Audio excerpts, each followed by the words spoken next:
Welcome to cook with Shanvi. ఈరోజు నేను చేయబోయే రెసిపీ బంగాళాదుంప కుర్మా. దానికి కావాల్సిన ఇంగ్రీడియంట్స్ అండి ఇవి. ముందుగా ఒక బిర్యానీ ఆకు, ఒక ఇలాచి, 2 యాలక్కాయలు, 1 ఇంచు దాల్చిన చెక్క అవి వేసుకుని ఫ్రై చేసుకోవాలండి.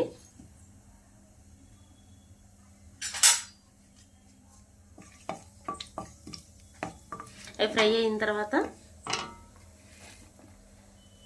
మీడియం సైజు ఒక ఉల్లిపాయ వేసుకోవాలండి.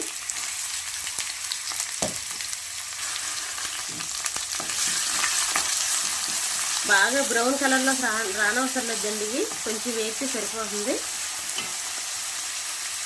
అలాగే 3 పచ్చిమిర్చి,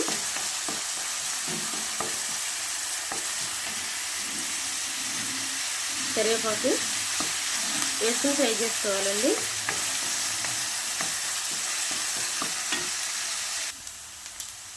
అదిగోనండి వేగినవి. ఇప్పుడు మీడియం సైజు 2 టమాటాలు వేసుకోవాలండి. ఇవి కూడా మెత్తగా మగ్గించుకోవాలండి.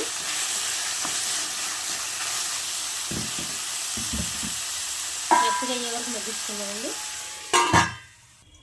చూద్దామండి. మెత్తగా మగ్గిపోయినాయండి టమాటాలు కూడా.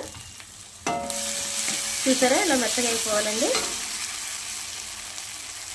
ఇందులో 1 టేబుల్ స్పూన్ అల్లం వెల్లుల్లిపాయ పేస్ట్ వేసుకోవాలండి.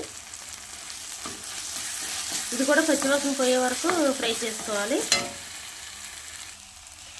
చూసారా ఫ్రెండ్స్, పచ్చివాసన పోయే వరకు ఫ్రై చేసుకున్నాం. ఇప్పుడు ఇందులో 4 టేబుల్ స్పూన్లు పెరుగు వేసుకోవాలండి. ఈ కుర్మాకి మెయిన్ ఇంగ్రీడియంట్ పెరిగానండి, ఇది మాత్రం మీరు స్కిప్ చేయొద్దు. 4 టేబుల్ స్పూన్లు పెరుగు వేసుకుని సిమ్లో పెట్టుకుని ఫ్రై చేసుకోవాలండి.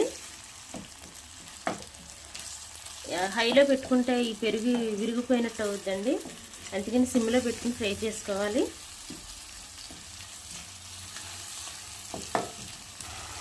ఇదండి పెరుగు గడ్డలు లేకుండా ఫ్రై అయిపోయింది. ఇప్పుడు ఇందులో 1/2 టీ స్పూన్ పసుపు, 2 టేబుల్ స్పూన్లు కారం,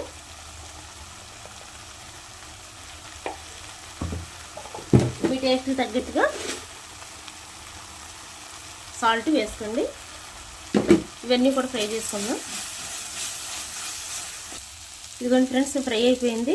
ఇప్పుడు బంగాళాదుంప ముక్కలు ఇలాగ ఉడకబెట్టుకుని ముందే చిన్న చిన్న పీసెస్గా కట్ చేసుకున్నానండి నేను. ఇవన్నీ కూడా ఇందులో వేసేసుకుని ఫ్రై చేసుకోవాలండి. ఇదిగోండి మగ్గిపోయింది. ఇందులో కొంచెం వాటర్ వేసుకుని దగ్గరికి వచ్చే వరకు ఉడికించుకోవాలండి. చూడండి ఫ్రెండ్స్, దగ్గర పడిపోయింది. ఇలాగ కొంచెం గ్రేవీ ఉండగానే మీరు స్టవ్ ఆఫ్ చేసుకోవాలండి, ఇది లేకపోతే గట్టి పడిపోద్ది.